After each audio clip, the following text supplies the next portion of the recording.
Since the age of time, the human nature works on a habitual basis.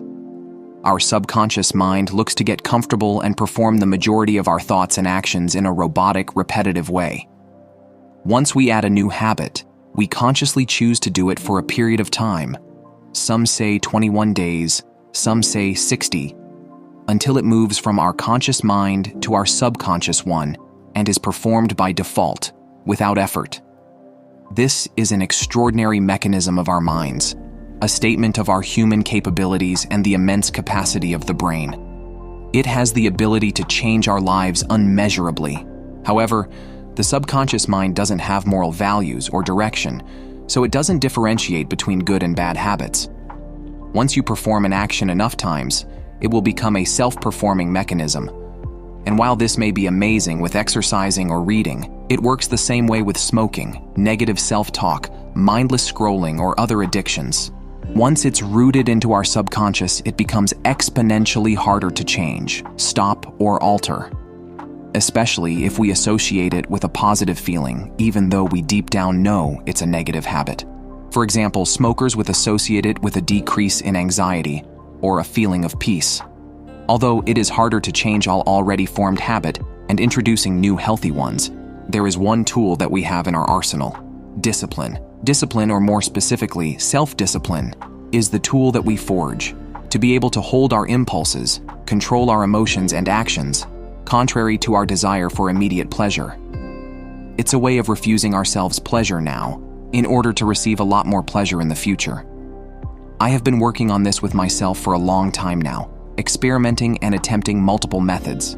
As with everything, some worked and some didn't.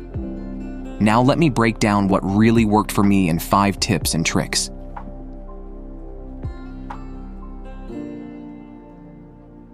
Create a structured schedule. One key element of self-discipline is to create order in the chaos.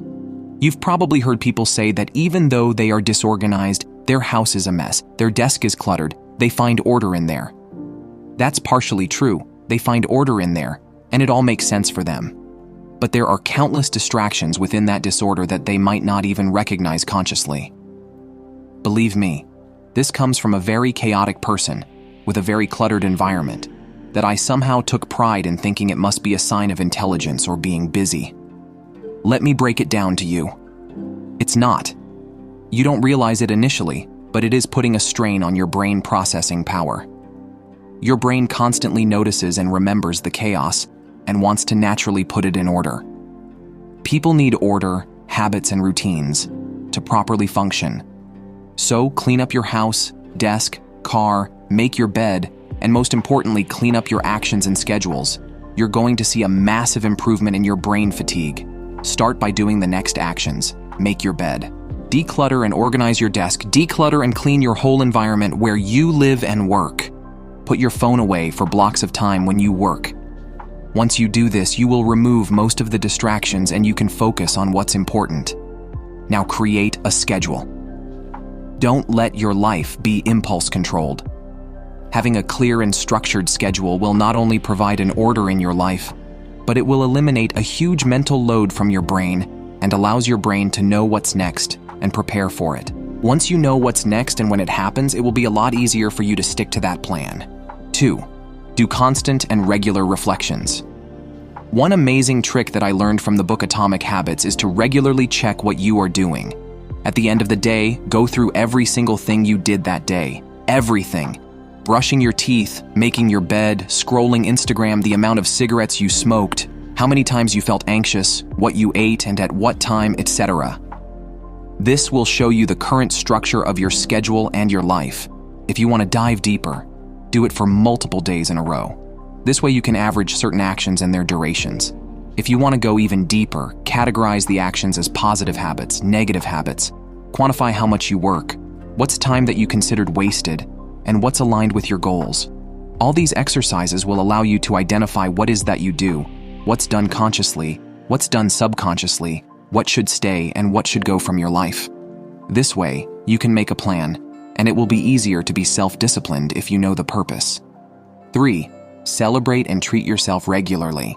This is not only life advice, but also parenting advice in order to cultivate this in our children. If you are doing something good for yourself or aligned with your goals, such as exercising regularly for a few days or months, writing every day, reading a few chapters a day, starting your business, working on your side hustle every day, reaching 1,000 followers, or 10, celebrate each milestone, each small win. Treat yourself for any positive improvement you made. Why is that? Because it will reinforce that good habits and strengthen your self-discipline. When you discipline yourself to exercise regularly and eat healthy, you are denying yourself immediate pleasure, cupcake, burger, laying on the couch. But if you see results, lose weight or fat or gain muscle, you are gaining a lot more pleasure and will be motivated to keep being disciplined. So treat yourself regularly, similar to how you treat your dog when they sit, and then they will always sit when said so because they know something positive is coming. Same for you. We are animals at the end of the day. Buy yourself those shoes you want. Eat at that restaurant you want. Cook the food you crave. Treat yourself for the work you did. It will strengthen your self-discipline. 4. Visualize your goals constantly. It's easy to lose track of why you started doing something after you've done it for a while. It's even easier when that thing is not necessarily pleasurable right then and there.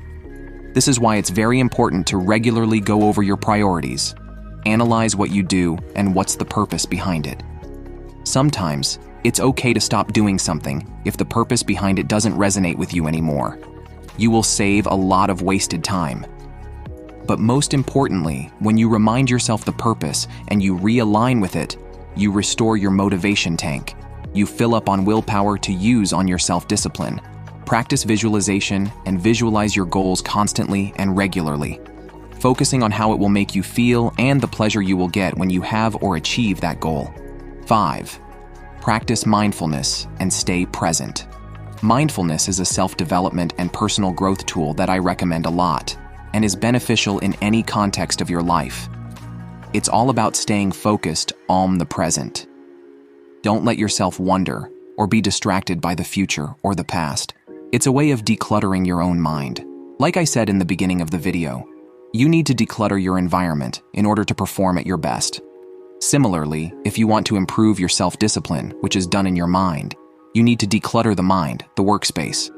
The best way to do that is to practice mindfulness meditation. There are countless resources online about it for free. In conclusion, self-discipline is a skill we need to constantly work on. Implement the tips to strengthen this skill, polish it, and use it accordingly to fuel your success. Thanks for watching.